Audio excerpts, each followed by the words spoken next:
Hey geeks, what's going on? Mithrandiel here. I thought I'd try something a little bit differently this week with my pull article. Usually I'll grab the most recent releases and kind of give a quick review of them in written format, but I thought why not invest in a ring light and do some fun stuff and do some video. So I'm giving it a shot this week. We'll see how it goes. So yeah, nice short stack this week for me, and wanted to go through a few of the books that really kind of stood out. First up, Dark Knights of Steel. So this is essentially a retelling of two of our DC favorites, Batman and Superman, in a sort of medieval world where Batman is sort of a knight errant for the regal Kal-El and his parents who survive. I'll make sure to put a spoiler alert at the beginning of this. Spectacular. Really, really good. Love the art. It definitely has an epic foundation for what I'm sure will be a long and hopefully well-received plot to come. But if this first issue is an indication, definitely one for the pull list. Grab it.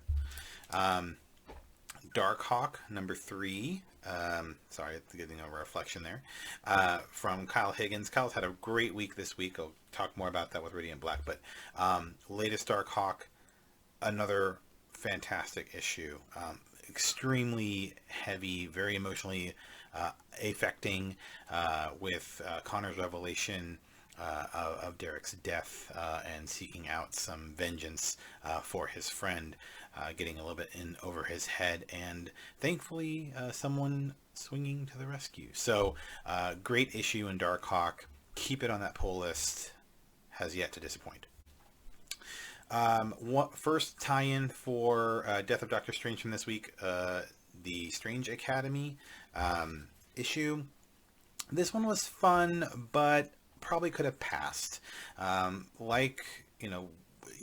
are a lot of issues like this with major events, and when there's tie-ins, it's sort of a 50-50 chance that it'll be something related to the main story, and otherwise just kind of like fluff. And the Strange Academy entry was definitely more of the fluff side of things. Fun little vignettes and some cool little peeks. If you're a big fan of Strange Academy, then that might have a bit more value for you.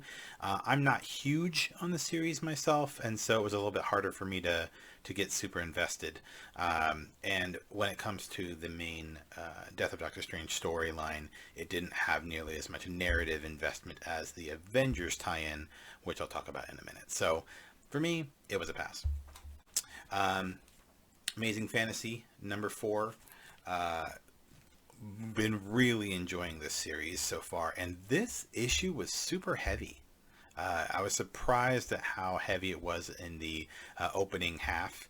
A lot of involvement with Uncle Ben and his apparent treachery and his motivations and everything else. Again, spoilers, and if you don't know why Uncle Ben's alive and walking around, then you need to pick up the Amazing Fantasy series anyways. But yeah, surprisingly heavy in the first half, leading to of course, very exciting conclusion leading into the final issue. So the final issue is coming, and I'm very excited for it. So pull it. Definitely catch up with it if you haven't already, and pull it and grab that last issue once it arrives. Now, this tie-in, Death of Doctor Strange tie-in with the Avengers, amazing. So, the Avengers and the Death of Doctor Strange number 2 did battle against the Three Mothers, who are apparently the antagonist of this mini arc, and wrecked them up, down, sideways. And so this issue is really great because it gives you an opportunity to, mainly with Iron Man, kind of unpack the aftermath of that loss, and how he, Captain Marvel, Thor, all kind of dealing with that loss.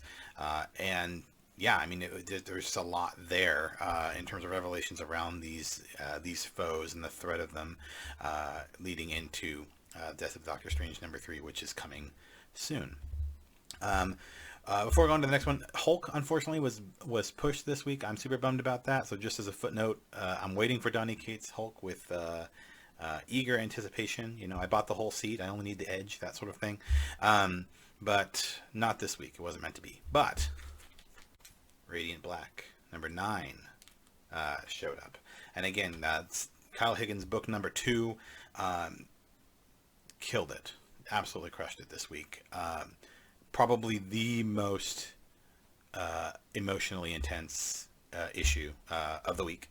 Um, just a lot going on with struggling, a new hero kind of struggling with his place, more motivations of vengeance, and just really building to this emotional climax that you're hopeful that there is a happy ending, but you're almost certain that it's not going to end up the way that you think it will. So I am so impressed with what Mr. Higgins has done with this series and built it out into much more than just a standard Sentai series.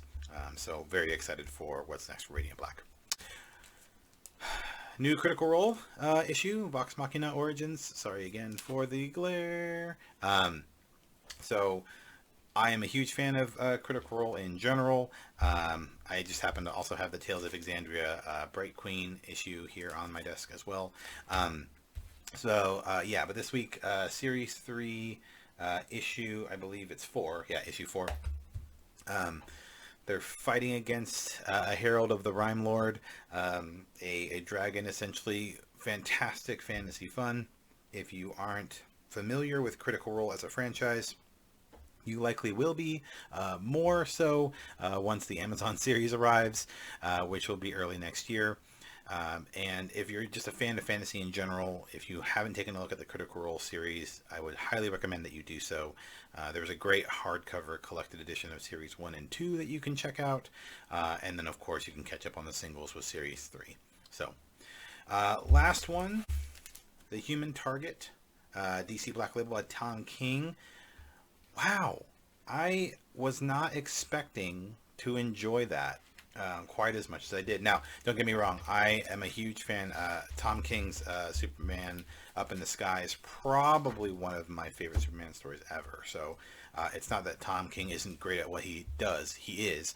But I don't know what I was expecting, but it far exceeded those expectations.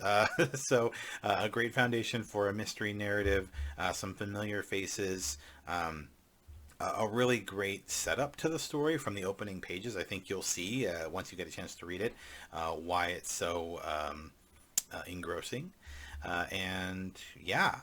Just a big win for me. It's a pull. So those were my reads this week, everyone. Overall, really strong week. Strange Academy was really the only one that was sort of a miss. I'm still waiting on The Rush from Vault. That came out this week. I'll probably be picking that up soon. And then I have some catch up with Static as well, I think. But yeah, that's this week's pull. Stay out there, keep reading those comic books, and have a great day.